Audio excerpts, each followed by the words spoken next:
For a closer look at the report's findings, I'm joined by Terry Flew.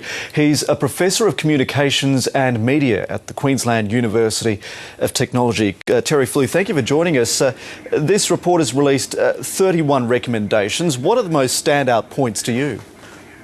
Well, the key issue that it's had to face is that convergence means that the relationship between media content and the devices it's carried on is no longer straightforward. We use our televisions to access computer services, and we use our computers to access a whole plethora of media services. So the challenge is how to develop a technology-neutral model for regulation. And what the committee has found is that amidst all the plethora of now redundant regulations, there are three core issues that Australians continue to consider important in terms of government regulation of the media, and they concern media ownership and that there's not too much power in too few hands, media content and community standards related to that, and the question of ensuring that there's a local base for media production going into the future. Indeed, the report found that there is still a role for government to play in those areas, isn't there?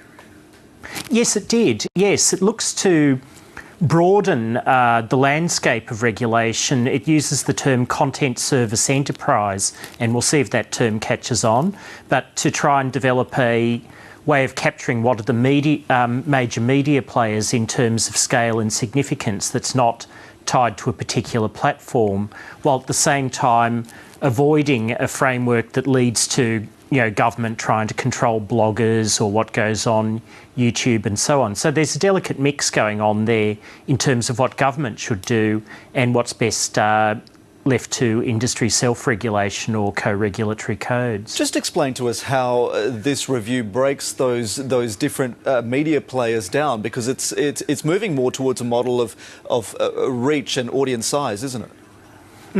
Yes, it is. And if we think about the ABC, for instance, the ABC has a presence on TV and radio, obviously, but also a very important presence on the internet, not just in terms of providing news services or commentary, but also in terms of catch-up TV. So you have all of those issues to deal with. Print media, what we've traditionally considered to be print media outlets, provide audio-visual content.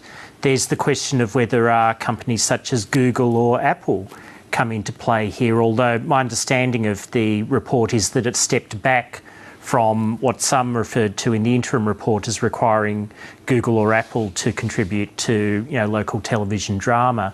But it is looking to understand that scale and significance as not being tied to a particular platform, but rather in terms of the overall importance of that service to Australians as measured by its audience reach across a variety of platforms. It also seeks to secure the provision of Australian content and the setting up of a special fund where that might not be particularly practicable in a particular circumstance. Yes, it does, and it looks to extend the availability of those funds not just to TV producers but to games, music and interactive entertainment. Indeed, it's interesting to note that while the general tenor of the report is towards reducing regulation in terms of media ownership and in terms of community standards, it arguably strengthens regulations around local content production, but gives the commercial networks greater flexibility in meeting that, recognising that the digital multi-channels have been a major success. I think about a quarter of the TV audience are watching the digital multi-channels at any one point in time. It also, you have probably noted, extends local content requirements to the ABC and to the SBS, and we'll see how that's received in the public domain. Terry Flew, where does this sit in terms of the government's priorities?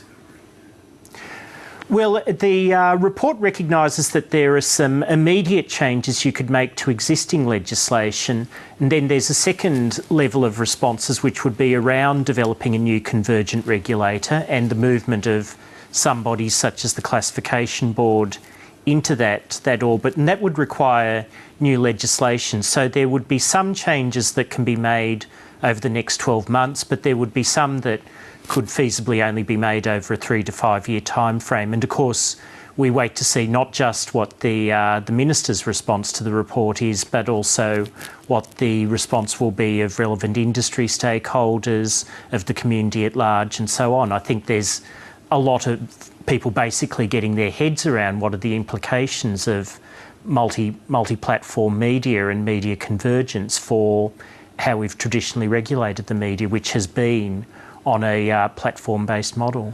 Indeed. Professor Terry Flew from the Queensland University of Technology, thank you for joining us. Okay, thank you for your time.